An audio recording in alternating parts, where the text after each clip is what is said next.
이 집이 내 집인데 왜 내가 고치질 못하죠? 어느 중소도시 외곽의 조용한 동네. 오래된 단독주택에 홀로 사는 한 할머니는 자식 손 안 빌리고 스스로 노후를 꾸려가고 싶었습니다. 그래서 선택한 주택연금. 하지만 장마철, 지붕에서 물이 새기 시작하면서 그녀의 노후는 전혀 예상하지 못한 방향으로 흘러가기 시작했죠. 과연 이 선택은 잘한 걸까요? 지금부터 누구에게나 닥칠 수 있는 노후의 한 장면, 그 진심을 따라가 봅니다. 본격적인 사연에 앞서 이 영상이 누군가의 마음에 따뜻한 위로가 될 수 있도록 구독과 좋아요 한 번씩 눌러주시면 큰 힘이 됩니다. 안녕하세요. 저는 올해 79이 된 정분이라고 합니다. 서울 외곽 한적한 동네에서 오래된 단독주택 하나를 지키며 혼자 살아가고 있어요. 이 집은 제가 37이던 해 남편과 함께 은행 대출에 손 벌려 어렵게 마련한 곳입니다. 북한산 자락이 멀지 않아 아침이면 새소리가 들리고 겨울엔 처마 밑에 고드름이 주렁주렁 매달리는 그야말로 정겨운 집이죠. 하지만 남편은 20년 전 갑작스레 심장마비로 세상을 떠났고 그날 이후 이 집은 제게 안식처이자 고립된 성 같은 공간이 되었습니다. 자식은 둘 있어요. 아들 하나, 딸 하나. 아들은 광주에서 건설 일을 하고 있고 딸은 부산에서 두 아이 키우며 살고 있습니다. 이따금 명절에 전화로 안부를 묻지만 현실은 다들 바쁘다는 핑계로 점점 멀어지는 느낌이죠. 손주 사진이 카톡으로 가끔 오긴 하지만 직접 얼굴 본 건 1년이 넘었네요. 저는 자식들에게 짐이 되고 싶지 않았습니다. 그래서 연금만으로 조용히 살아가고 있었어요. 고정 수입이라곤 매달 나오는 기초연금 30만 원 남짓. 그걸로는 식비와 관리비 내기에도 빠듯합니다. 겨울이면 가스비가 무서워 전기장판으로만 버티고 병원비도 아껴야 해서 통증이 있어도 참고 살 때가 많습니다. 내가 이 나이 먹도록 산 것도 어디냐. 나보다 어려운 사람도 많아. 그렇게 스스로를 위로하며 하루하루를 버티고 있었습니다. 그러던 어느 날 시장에서 일어난 작은 우연이 제 인생의 방향을 바꿔놓았습니다. 당시 저는 시장 안쪽에 있는 채소 가게에서 오이 5개를 1,000원에 파는 걸 보고 이 가격에 이렇게 싱싱한 게 어딨어요? 하고 혼잣말을 했는데 옆에서 뭔가 익숙한 웃음소리가 들려 돌아보니 오래전 동네에서 같이 살던 김씨 아주머니였습니다. 어머, 정분 씨, 오랜만이에요. 어머, 아주머니, 세상에 진짜 오랜만이네요. 요새 어떻게 지내세요? 서로 안부를 묻고 시장 골목 입구에 있는 국밥집으로 자리를 옮겼습니다. 서로의 머리카락에 흰 눈처럼 내려앉은 세월을 바라보며 조용히 밥을 먹었어요. 국밥 한 그릇을 반쯤 먹었을 때 아주머니가 조심스레 말을 꺼내시더라고요. 정분 씨도 혹시 주택연금 들어보셨어요? 주택연금이요? 응. 내가 그거 신청해서 요즘 한 달에 80만 원씩 나오잖아. 덕분에 자식들한테 손 안 벌리고 살 수 있어서 마음이 너무 편해. 순간 제 젓가락이 국밥 위에서 멈췄습니다. 80만 원, 그 말이 머리를 울렸어요. 그 돈이면 겨울에 보일러 틀고도 여유 있게 살 수 있을 것 같았거든요. 그거 어떻게 신청하셨어요? 주민센터에 가면 다 알려줘요. 나라에서 하는 거니까 안전하대. 이 집이 있으면 누구든 된대요. 아주머니의 목소리는 차분하고 단호했습니다. 그 말을 듣는 순간 제 가슴 속에 작은 바람이 피어올랐어요. 나도 이제 자식들 손 안 빌리고 살고 싶다. 그날 밤 집으로 돌아와 침대에 누웠지만 김씨 아주머니의 그 말이 계속 맴돌았습니다. 나라에서 하는 거니까 안전하다. 자식 손 안 벌려도 된다. 그 말을 곱씹으며 저는 문득 이런 생각이 들었습니다. 이 집이 나를 좀 더 편하게 살게 해줄 수 있다면 그게 나쁜 일이 아닐 거야. 평생 지켜온 집이 이젠 내 노후의 울타리가 돼주는 거지. 며칠을 고민하고 결국 주민센터를 찾았습니다. 상담사 선생님은 아주 친절했어요. 커다란 모니터에 자료를 띄우며 조목조목 설명해 주셨습니다. 어르신, 주택연금은 본인의 집을 담보로 맡기고 살아계시는 동안 일정 금액을 연금처럼 지급받는 제도입니다. 중요한 건 집에서 계속 거주하실 수 있다는 점이에요. 그럼 자식들이 나중에 집을 물려받을 수는 있는 거죠. 가능하긴 하지만 상속인께서 연금 수령액과 이자를 모두 상환해야 소유권을 되찾을 수 있습니다. 사실 그 말이 조금 어렵긴 했습니다. 상환, 소유권 이전, 이자율, 그런 말들이 귀에 익숙하지 않았거든요. 하지만 제 마음속엔 이런 생각이 자리하고 있었습니다. 그래도 나라에서 하는 건데 설마 나쁜 조건이겠어? 어차피 난 이 집에서 죽을 때까지 살 거고 자식들한텐 상속보단 부담이 더 될 텐데.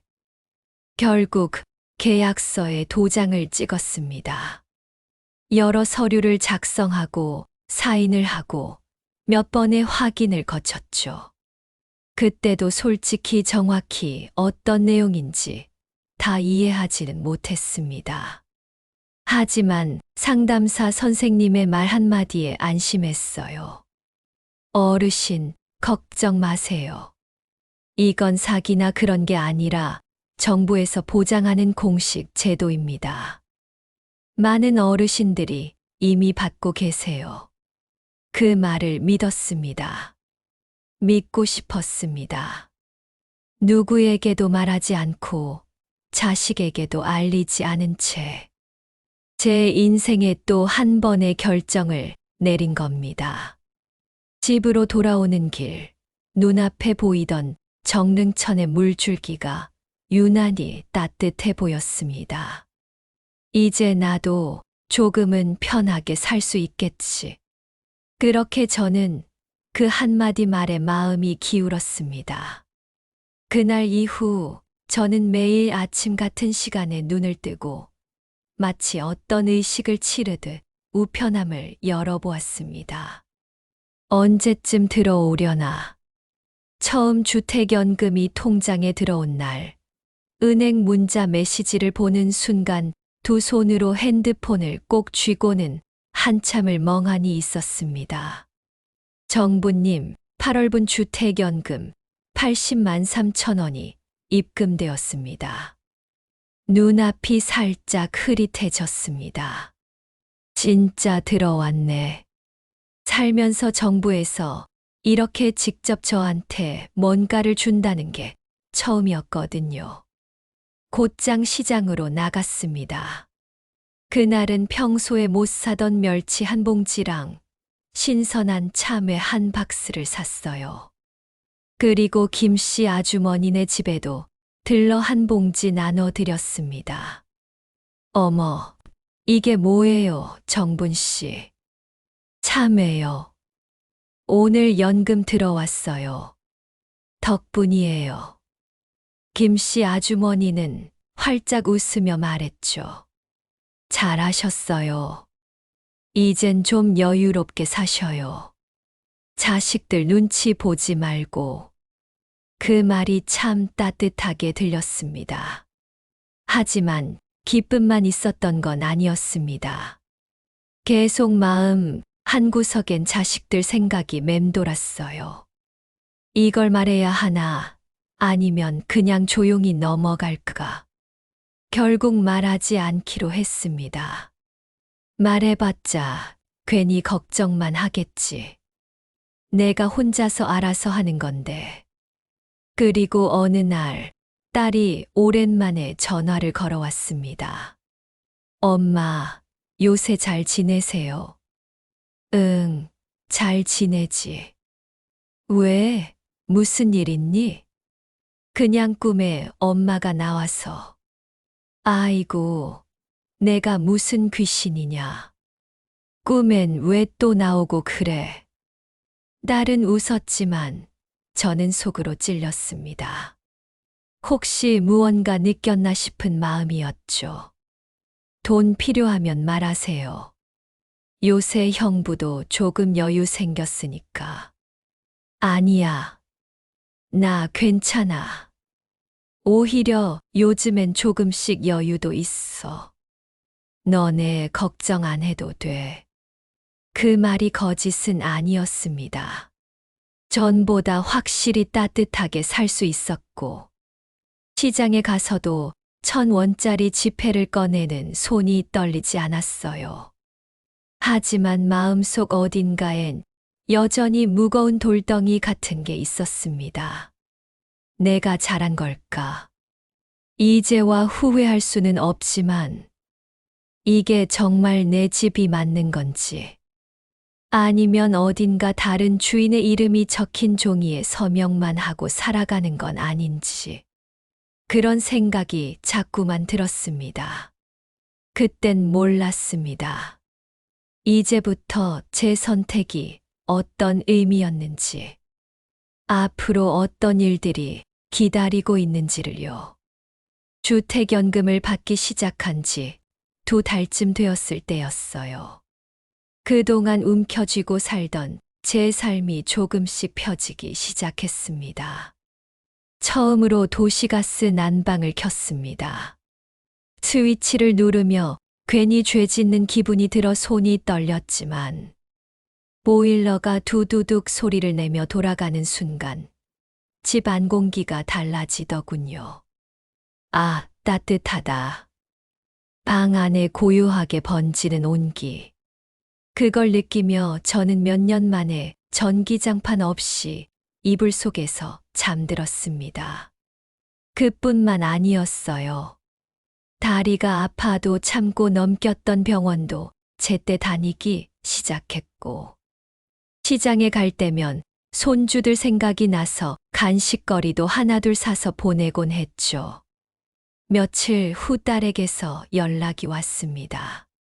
엄마, 요즘 뭐가 들어왔어요? 과자가 이만큼이나. 그냥 내가 애들 좋아한다 했잖아. 마트에서 하나 샀지 뭐. 엄마, 돈 쓸 데 있다고 너무 우리 신경 안 써도 돼요. 그 말에 마음이 찡했습니다. 그동안 해주지 못한 게 많아 늘 미안했는데, 이제야 조금 보답하는 기분이랄까요. 저는 처음으로 느꼈어요. 내 힘으로 노후를 살아간다는 게 이렇게 뿌듯한 일이었구나. 그날 저녁 거실에 앉아 커피 한 잔을 마시며 문득 창밖을 바라봤습니다. 노을에 물든 하늘, 지붕 위로 걸린 햇살이 무척 평화로워 보였습니다. 이 집이 날 지켜주는구나. 그런데 그렇게 평온하던 나날에도 어김없이 그림자는 드리워졌습니다. 장마철이 다가오면서 오래된 지붕에서 물이 새기 시작한 거예요. 거실 한쪽 천장이 축축하게 젖어들고 벽지 틈으로 곰팡이가 피어났습니다. 처음엔 그냥 걸레로 닦고 말았지만 점점 냄새가 심해지고 한밤중에 빗물이 톡톡 떨어지는 소리에 잠을 설칠 정도가 되었죠. 이건 안 되겠다. 수리해야지. 다음 날 아침 동네 지붕공사 업체에 전화를 걸고 수리 견적을 받았습니다. 천장 전체 뜯고 단열재까지 다시 넣으셔야 해요. 최소 200만 원은 듭니다. 숨이 턱 막혔지만 어차피 받은 연금에서 조금씩 모아둔 돈이 있었기에 해 주세요. 라고 말했습니다. 하지만 일이 그렇게 쉽게 풀리진 않았습니다. 이틀 뒤 뜻밖의 전화가 걸려왔습니다. 한국주택금융공사 쪽 담당자였습니다. 정분 어르신 맞으시죠? 이번에 계획하신 수리에 대해 사전 승인이 필요하다는 점 안내드립니다. 네, 사전 승인이요. 네. 주택연금 대상 주택은 공사 전 공사 범위와 비용 내역을 먼저 제출해 주시고 저희의 승인을 받아야 진행이 가능합니다. 만약 무단 수리 시 계약 위반에 해당될 수 있습니다. 그 순간 뭔가 뒷덜미를 잡힌 듯한 기분이 들었습니다. 이 집이 내 집인데 내가 고치는 것도 허락을 받아야 한다고. 숨이 턱 막혔습니다. 화도 나고 어이가 없어서 말이 나오질 않았어요. 하지만 더 충격적인 건 그 다음이었습니다. 지자체에 긴급주택 보수비 신청을 하려고 했는데 공무원이 차분한 목소리로 말했습니다. 어르신 댁은 주택이 담보로 설정되어 있어서 자산으로 평가돼 보조금 지원 대상이 어렵습니다. 예, 그럼 수리비도 못 받는다는 거예요? 예, 규정상 그렇습니다. 몸이 얼어붙었습니다. 나는 분명히 내 집을 가지고 있고 그걸 담보로 내 연금을 받고 있는데 왜 이 집을 내가 마음대로 고치지도 못하고 공적 지원도 못 받는 걸까? 답답함에 주민센터에 다시 찾아가 상담사 선생님에게 물었습니다. 선생님, 이게 이 집이 제 집이 아닌 건가요? 법적으로는 어르신 명의지만 담보로 잡혀 있는 상태라 일정한 권한은 공사 측에도 있다고 보셔야 해요. 그 말을 듣고 집으로 돌아오는 길. 저는 한참을 걷다 공원 벤치에 앉아 울었습니다. 사람들이 지나가며 이상하게 쳐다봤지만 그날만큼은 눈물이 멈추질 않았어요. 내가 뭘 잘못한 걸까? 그렇게 저는 처음으로 깨달았습니다. 내가 살아가는 이 집이 더 이상 내 마음대로 할 수 없는 집이 되어버렸다는 걸요. 며칠 후 저는 결국 주민센터 복지상담 코너를 다시 찾았습니다. 공사 허락 없이 집을 고쳤다가 계약에 문제가 생길 수도 있다는 말에 겁이 덜컥 나더군요. 무언가 놓치고 있다는 생각이 들었습니다. 상담 창구에서 제 상황을 말하자 담당 공무원이 아주 조심스럽게 말했습니다. 어르신, 지금 주택연금 수령 중이시면 집을 수리하실 때는 먼저 한국주택금융공사에 사전 승인을 받으셔야 해요. 담보로 잡힌 상태이기 때문에 그 집은 어르신 명의지만 일정 권한은 공사에도 있거든요. 아니, 제 집인데 왜 수리도 맘대로 못하나요? 그러실 수 있어요. 그런데 연금 수급 조건이 그런 구조라.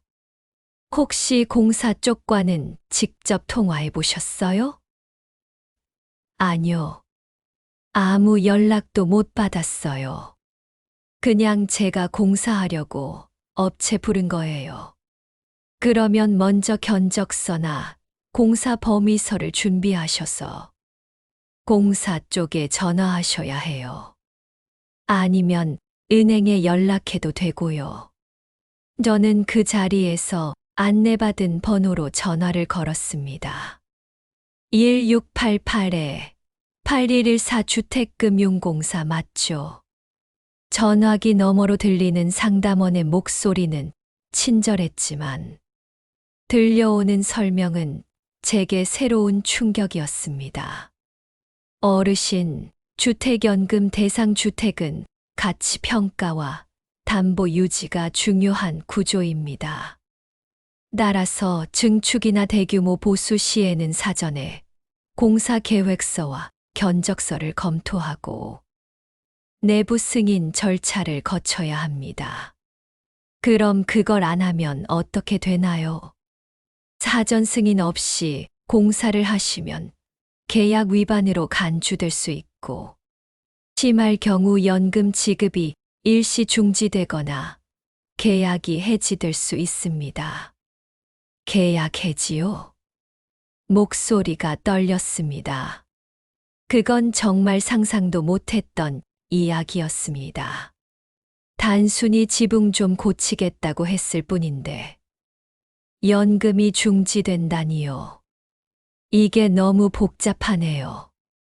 그냥 고쳤으면 안 되는 건가요? 네, 어르신 마음 충분히 이해합니다. 하지만 제도 구조상 담보의 보존 가치는 저희가 관리해야 하다 보니 꼭 절차대로 해주셔야 합니다. 전화를 끊고 손에 쥐고 있던 수리업체 견적서를 내려다 봤습니다. 단순한 종이 한 장이 무겁게 느껴졌습니다. 견적서는 고사하고 이런 식의 절차가 있다는 것도 몰랐으니 어디서부터 시작해야 할지도 막막했어요.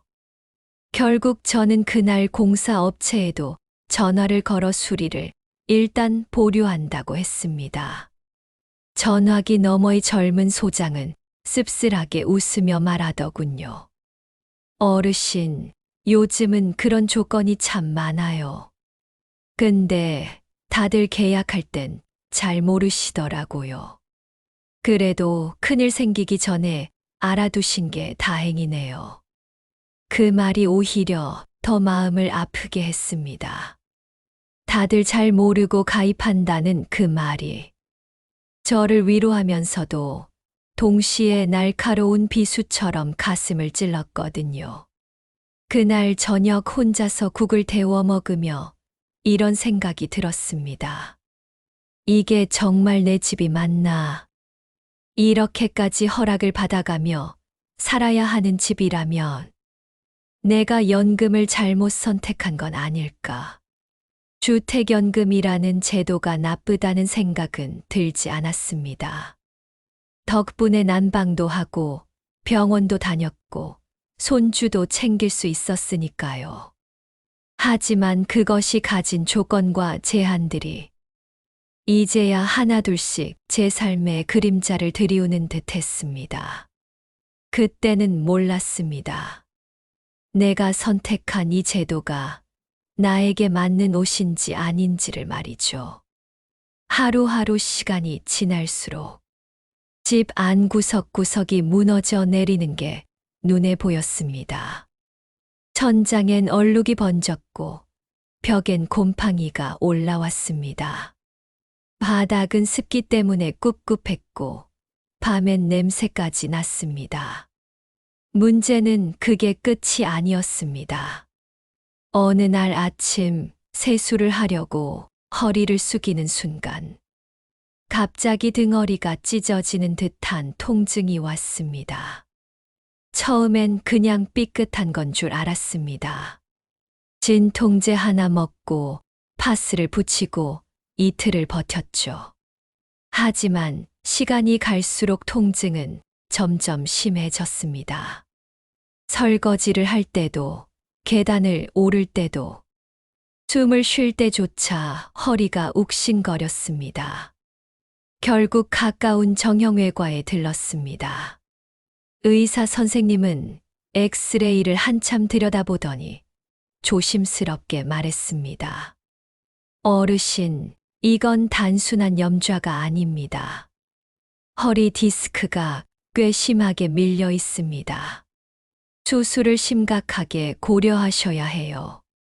그 말을 듣는 순간 머릿속이 하얘졌습니다. 수술이라뇨, 이 나이에요. 지금 상태로 두시면 신경을 계속 압박하게 됩니다. 방치하면 다리마비나 배뇨장애도 올 수 있어요. 선생님의 말은 차분했지만 제 귀엔 마치 선고처럼 들렸습니다. 병원 앞 벤치에 앉아 있는데 가슴이 먹먹하고 속이 울렁거렸습니다. 손은 덜덜 떨렸고 눈앞은 흐려졌습니다. 그리고 어느새 무릎 위로 눈물이 뚝 떨어졌습니다. 내가 수술이라니. 지금껏 혼자서 잘 버텼다고 생각했는데 결국 내 몸 하나도 제대로 못 챙기게 되는구나. 그렇게 한참을 멍하니 있다가 휴대폰을 꺼내 딸에게 전화를 걸었습니다. 통화 연결음이 2번 울리고 딸의 목소리가 들렸습니다. 엄마, 무슨 일이에요? 희정아, 엄마가 말 안 하려고 했는데 허리 수술 받아야 한대. 딸의 목소리는 떨렸고 말이 빨라졌습니다. 뭐라고요? 지금 병원이에요. 어디예요? 그냥 병원 앞이야. 제가 아무렇지도 않게 말하려 했지만 딸은 당황했고 조심스럽게 또 물었습니다. 엄마, 근데 주택연금 가입하셨다는 얘기 진짜예요? 그 순간 심장이 내려앉는 기분이었습니다. 그게 엄마가 조금 힘들어서 그냥 혼자 처리했어. 아니, 엄마, 왜 그런 걸 혼자 결정하셨어요? 그거 아무 계약이 아니에요. 지금 이 집 팔지도 못하고 전세도 못 들어가고 나중에 우리도 상속받기 어렵다고요. 딸의 목소리는 높아졌고 그 안엔 놀람과 서운함, 걱정이 한꺼번에 얽혀 있었습니다. 저는 조용히 말했습니다.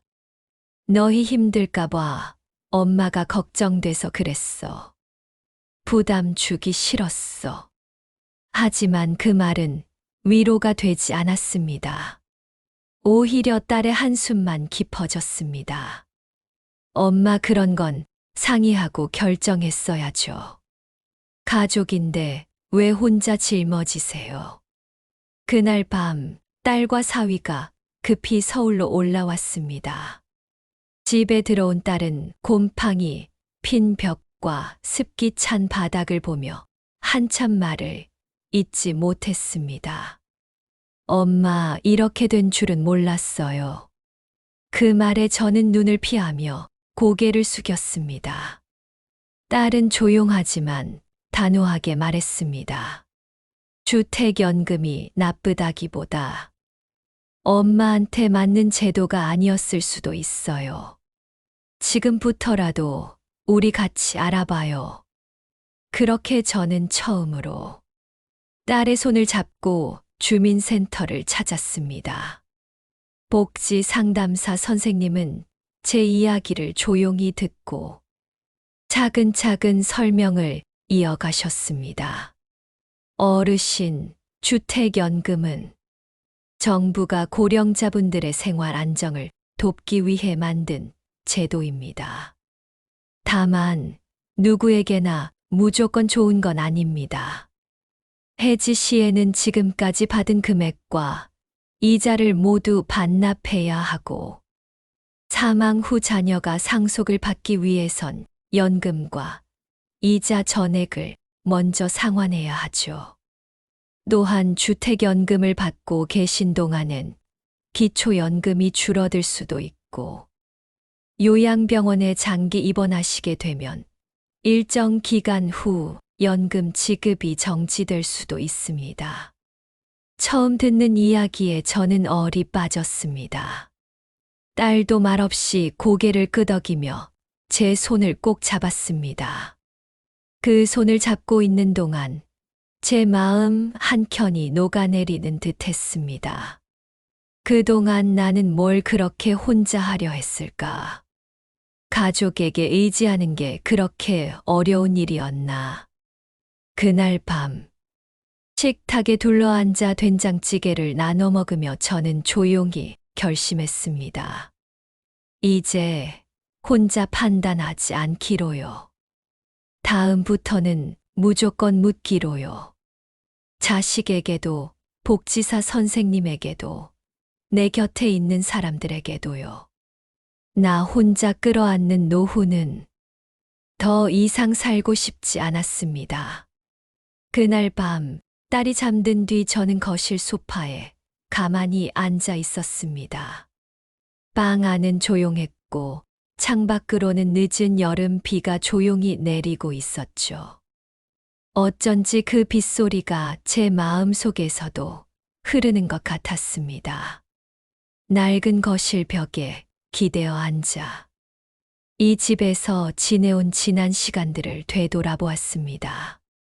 남편이 세상을 떠난 뒤로 하루하루를 버티듯 살아왔던 날들, 자식들 키우느라 허리가 휘고 남편 뒷바라지하며 웃음 한 번 마음대로 못 지었던 날들, 그리고 이제는 나이 들어 혼자서라도 떳떳하게 살고 싶어 선택했던 주택연금까지. 그 모든 선택들이 그땐 제 나름의 최선이었다는 것을 저는 알고 있습니다. 그렇지만 지금은 생각이 조금 달라졌습니다. 누구에게도 부담 주지 않겠다고, 혼자 다 잘해보겠다고 내 속으로만 삼키던 그 의지가 어쩌면 누군가에겐 내가 필요 없다는 메시지처럼 보였을지도 모른다는 걸 이제야 깨달았습니다. 그동안 저는 자식에게도, 복지사에게도, 누구에게도 진짜 속마음을 털어놓지 않았습니다. 언제나 괜찮다는 말로 내 삶의 균열을 감추고만 있었던 거죠. 그런데 오늘 정말 오랜만에 내 얘기를 했습니다. 내가 어떤 생각으로, 어떤 마음으로 살아왔는지 딸과 사위, 그리고 상담사 선생님 앞에서 말했습니다. 그렇게 나를 드러내는 일이 처음엔 부끄럽고 두려웠지만 말을 꺼내고 나니 오히려 마음이 한결 가벼워졌습니다. 사람은 아무리 나이를 먹어도 누군가에게 기대고 싶은 순간이 찾아오더라고요. 그걸 인정하게 된 지금, 저는 더는 이전처럼 살지 않기로 마음먹었습니다. 이젠 혼자서 애쓰지 않기로요. 모르는 건 모른다고 말하고, 불편한 건 불편하다고 말하고, 도움이 필요하면 손을 내밀기로 했습니다. 그게 결코 부끄러운 일이 아니라는 걸 늦게나마 알게 됐습니다. 그리고 그게 바로 진짜 함께 사는 삶이라는 것도요. 며칠이 지나고 나서야 저는 마음을 다잡을 수 있었습니다. 몸은 여전히 무거웠고 허리는 조금만 움직여도 찌릿했지만 가장 큰 변화는 마음속에서 일어나고 있었습니다. 그날 이후로 딸은 틈만 나면 전화를 걸어왔습니다. 엄마, 약은 제때 드셨어요? 오늘 병원은 꼭 가셨죠? 혼자 걷지 말고 택시 타세요. 내일은 내가 올라갈 수 있을 것 같아요. 우리 병원 같이 가요. 그전엔 한 달에 한두 번 연락 오던 아이였는데, 이제는 매일 안부를 묻고 일정을 챙기는 게 일상이 됐습니다. 괜찮다며 끊으려는 제 말에 딸은 전보다 훨씬 단호한 목소리로 말하곤 했죠. 엄마, 이제 괜찮다는 말 너무 자주 쓰지 마세요. 괜찮지 않아도 괜찮은 거예요. 우리 가족이잖아요. 그 말을 듣고 있자면 처음엔 어색하고 눈물이 날 만큼 미안했지만 이제는 그 말이 참 고맙고 따뜻하게 느껴졌습니다. 며칠 뒤 저는 딸과 함께 다시 주민센터를 찾았습니다. 복지 상담사 선생님과 마주 앉아 앞으로 어떻게 살아갈지에 대해 하나씩 짚어나갔습니다. 어머님, 해지를 무리하게 결정하실 필요는 없습니다. 계약 자체는 문제가 없고 어머님처럼 안정적인 거주를 계획하시는 분께는 연금 수령을 유지하면서도 생활을 조정하는 방식이 더 적합할 수 있어요. 그러면 그냥 계속 받으면서 사는 게 낫겠네요. 네. 그리고 연금의 일부라도 별도 계좌로 분리해 두시면 수리비나 병원비 같은 예상 지출에 대비하시기 좋습니다. 상담사의 설명은 현실적이었고 딸도 곁에서 수첩에 하나하나 적어가며 고개를 끄덕였습니다. 사실 저는 주택연금이 문제가 있다거나 누가 나쁘게 했다고 생각하진 않습니다. 그 제도 덕분에 겨울 난방도 제대로 할 수 있었고, 병원도 제때 갈 수 있었고, 손주들 간식 한 봉지라도 보내줄 수 있었으니까요. 하지만 이제 보니 그건 어디까지나 혼자 살아가는 방식일 때 맞는 제도였습니다. 삶이란 건 결국 혼자 꾸리는 게 아니라 누군가와 함께 이어가는 거라는 걸 이번 일을 통해 저는 뒤늦게 깨닫게 된 겁니다. 이후로도 저는 여전히 같은 집에 살고 있습니다. 곰팡이 핀 벽은 딸과 사위가 와서 직접 벽지 새로 발라줬고, 지붕 수리는 동사무소에서 연결해준 지역 보수 업체와 공사 승인 절차를 거쳐 천천히 진행 중입니다. 엄마, 이젠 뭘 하든 저희랑 꼭 상의하고요. 궁금한 거, 어려운 거 있으면 무조건 물어봐요. 그래, 알았다. 이젠 그러려고. 그 말을 주고받으면서 예전엔 왜 그렇게 모든 걸 혼자 하려고 했나. 스스로가 참 고집스러웠다는 생각도 들었습니다. 그러면서도 어쩐지 그 시절의 제 마음도 이해가 갔습니다. 자식에게 짐 되고 싶지 않아서 한 푼 두 푼 아껴가며 손 벌리지 않으려고 애써 웃고 버텼던 시간들이 결국 지금의 저를 만들었으니까요. 어느 날 오후엔 딸이 저 대신 동사무소에 서류를 떼러가며 말했습니다. 엄마, 저 복지사 선생님한테도 번호 물어놨어요. 혹시라도 엄마가 뭐 물어보시고 싶을 땐 그분께 바로 전화드리면 된대요. 그래, 그럼 괜찮겠네. 이젠 저도 복지라는 게 누가 알아서 해주는 것이 아니라 내가 물어보고 내가 선택하고 내 삶에 맞게 쓰는 것이라는 걸 조금씩 알게 되었습니다. 아직도 긴 문장이나 제도 설명은 어렵게 느껴지지만 궁금하면 물어보면 되고 모르면 같이 알아보면 된다는 걸 배웠습니다. 그게 참 단순한 진리인데, 그걸 깨닫기까지 참 오래도 걸렸네요. 그날 밤, 거실에 앉아 손주 사진이 담긴 액자를 바라보며 저는 조용히 혼잣말을 했습니다. 이젠 뭐든 물어보려고. 자식한테도, 복지사 선생님한테도. 나 혼자 판단하는 노후는 이제 그만하려고 해.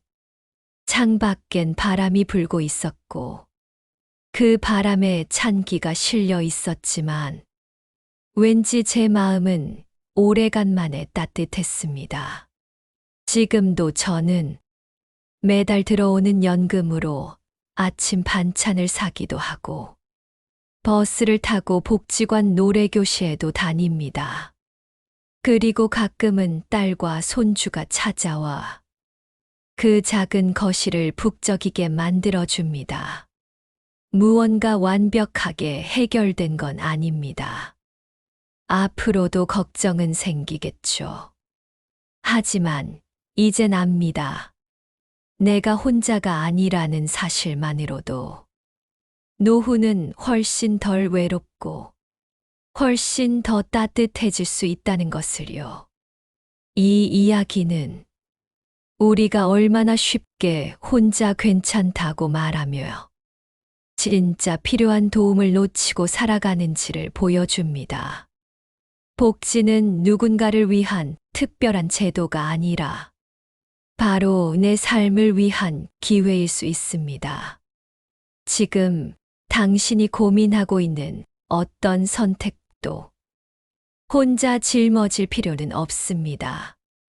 말하는 순간 누군가가 함께할 수 있으니까요.